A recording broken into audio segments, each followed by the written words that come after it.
都話佢係風水塔。塔下邊咧就有啲托塔歷史，佢後來維修全部抿晒，真係好可惜㗎。給你講個小故事。托塔力士居然是洋人。赤崗塔咧，連埋琶洲塔啊、蓮花塔咁嚟講，因為呢幾支塔咧係我最早研究嘅項目嚟嘅。我未去文博之前就研究呢幾支塔嘅，而且都係明末嘅塔。因為我以前咧年青嘅時候我都中意四周圍走嘅，呢啲幾支塔都去過。嗰陣時覺得好奇怪。嗰陣時呢幾支塔旁四周圍都好荒涼㗎，塔下邊咧就有啲托塔歷史。點解會明代個塔有西方人嘅形象咧？我就覺得好奇怪。嗰陣時查資料我嗰陣時所認識同西方人咧有聯繫咧，一般係清代13行。我咧就去呢個中山圖書館抄資料嗰陣時咧。就好難嘅，要處級以上證明先俾你去特藏部查資料嘅。嗰陣時咧就喺啲廠礦裏面嘛，廠礦啲人覺得你好奇怪，點解要寫一個去查呢啲資料咧？但佢都支持嘅，查資料先至發現，原來咧廣州同番鬼佬打交道咧。就唔係清代先至打交道嘅，原來從明朝開始。呢個咧就同澳門呢個歷史有關啦。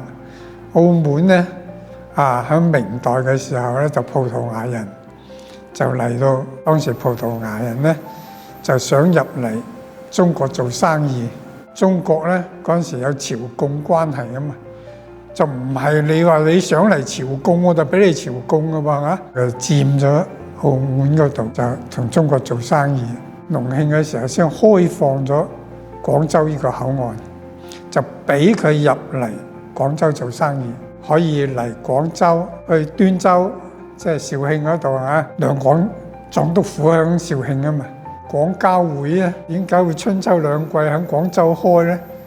因為咧季候風就喺廣州要做生意又按照季候風又要翻去嗰度，所以咧一年係兩季嘅，所以咧廣交會實質上咧從明代就開始有嘅，所以我就考證佢呢幾支塔應該係作為航標嚟建嘅。歷史記載咧都話佢係風水塔，供奉文昌嘅。呢啲塔咧都係喺呢啲黃金期時候建，而且不但只係喺廣州呢幾座，喺廣東省所有啲城市所有縣級嘅城市都係有呢啲塔，都係喺出海口嗰啲地方嘅，佢就係作為航標嘅。呢啲塔我哋就都爬過上去睇嘅，喺裏邊咧啲牆壁裏邊有好多啲鬼佬字嘅，佢後來維修全部抿晒，真係好可惜㗎。佢而家咧已經係整咗啲瓦，以前係冇瓦嘅。赤崗塔嗰度咧已經俾人挖空咗嘅，後來又補翻攞啲紅磚嚟補翻嘅。當時咧，我哋見到上面咧個塔剎上面好似一個大鑊蓋咁噶嘛，上面刻住啲字，就係13行啲富商捐錢嚟收嘅，應該喺呢個即係道光年間維修過。